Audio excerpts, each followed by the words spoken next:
3. Julie had always been unusual. She'd never known her parents. Her earliest memories were of an international orphanage in Shanghai. This was the place from which Shen Hui brought her when she was still a very little girl. He had been very good to her, treating her like a favored child rather than a slave. But she was still a slave and she knew it, and it rankled. Shen Hui taught her independence of spirit as well as how to be a good thief.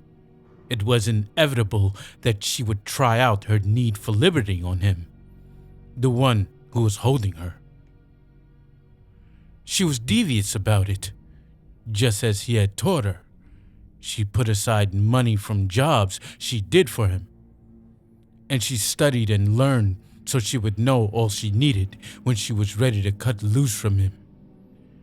And then came the question of finding the right time.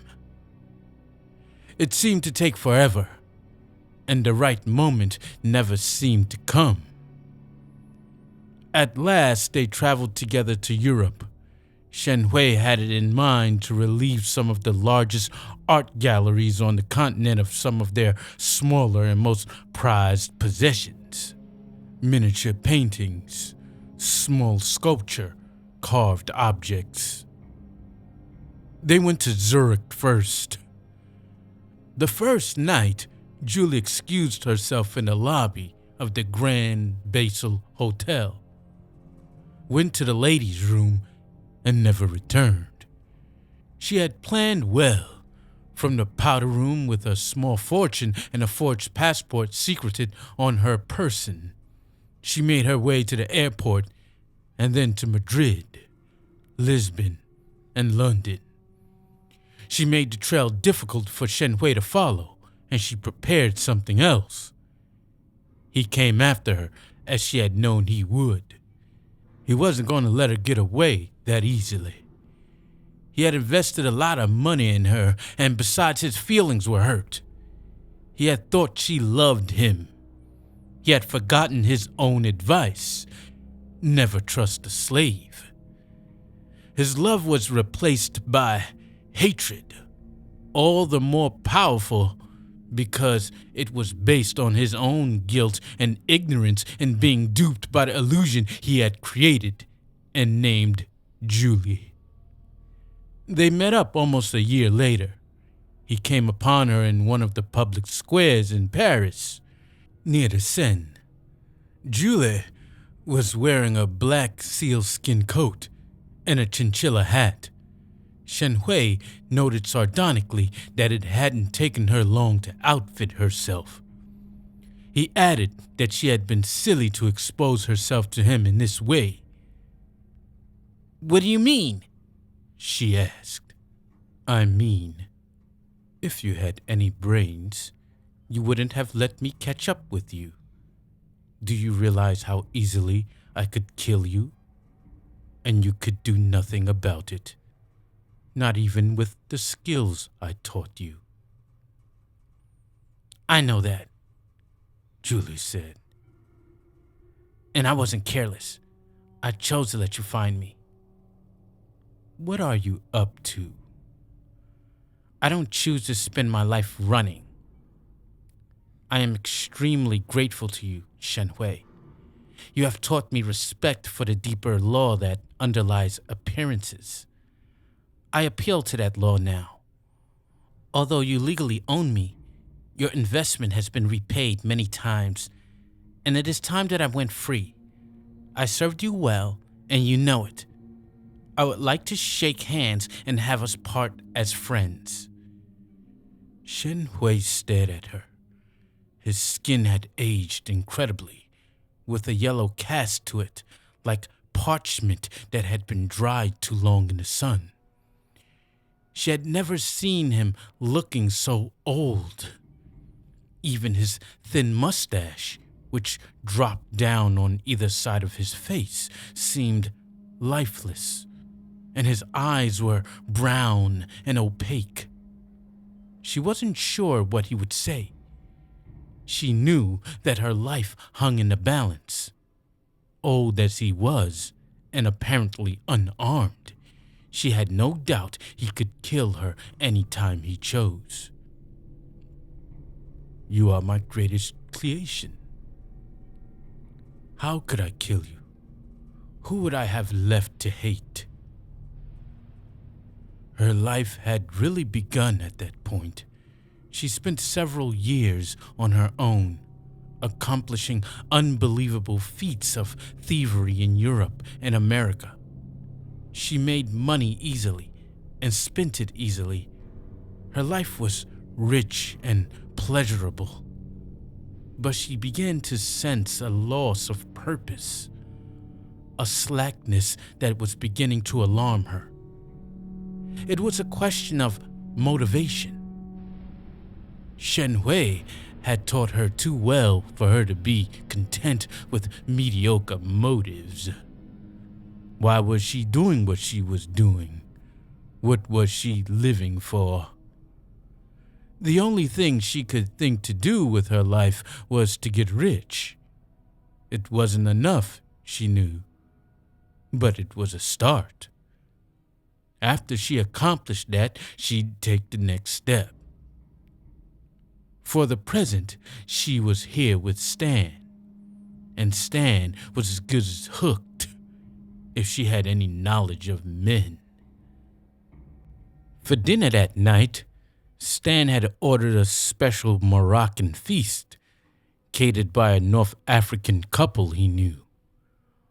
Although it was short notice, he had told them to go all out, and he served the meal himself using his best china and silverware.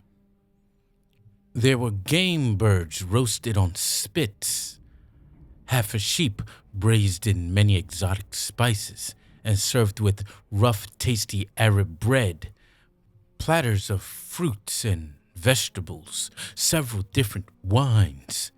The Moroccan couple followed instructions, delivering the feast and then leaving.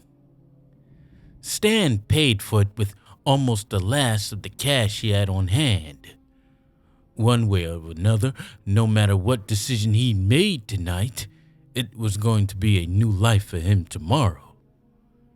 Stan hadn't thought about what he was going to say. He didn't need to. He was suffused with a knowledge that he couldn't articulate yet. That would have to come later. For now, it was enough to sit across the table from Julie while the strains of a Monteverdi madrigal tinkled in the background. Julie had found an old ballroom dress upstairs, one of his grandmother's, neatly folded in a fragrant cedar drawer. It fit perfectly, and she had worn it down to dinner with a set of large pearl earrings that had once belonged to Stan's mother. Stan, noting her preparations, had taken out the tuxedo he had worn to his recent college reunion. He put it in the cat's eye and cufflinks and the diamond pin in the buttonhole. He felt tall and graceful in this outfit, and a little ironic. It was play acting, of course, and he knew that. But it was also, in some strange sense, real, and Stan knew that there were many costumes he could have worn that night.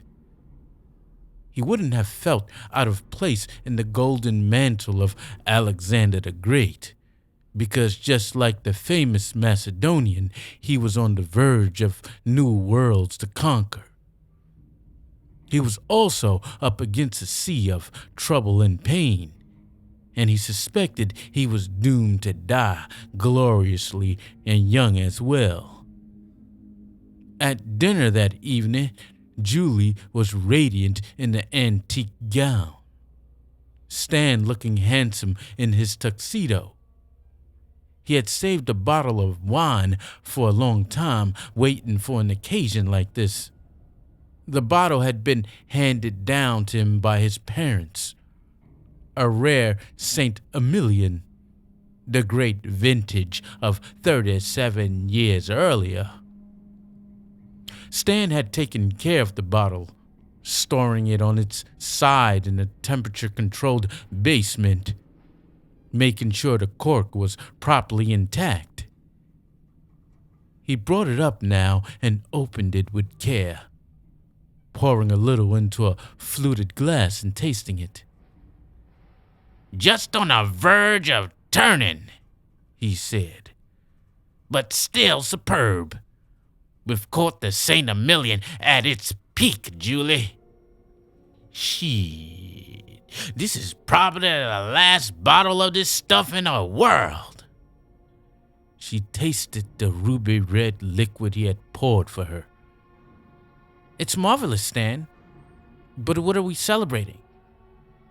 "Need you ask?" "I think not," she said. "But I would like to hear it anyhow." "And hear it you shall." Stan smiled. Never had he felt so at peace with himself. He didn't know where this course of action was going to take him, but he was satisfied to follow it. "We're going to go with your plan, Julie, and we're going to follow it all the way. We both know the risk. We discussed them yesterday. We both know the odds are against us. But no more talk about that. I've decided, and I know that you have too. We're starting the morning." She reached across the snowy tablecloth and held his hand tightly. "Why tomorrow morning?" "Because that's when my bank opens. I'm ready for whatever we have to do." "I'm ready too, Stan." "Well," he said, half as a joke and half seriously, "I guess we've taken care of everything except what to name our alien." "What would you suggest?" "What about Norbert? After the great Norbert Wiener, father of cybernetics, the science that gave it birth."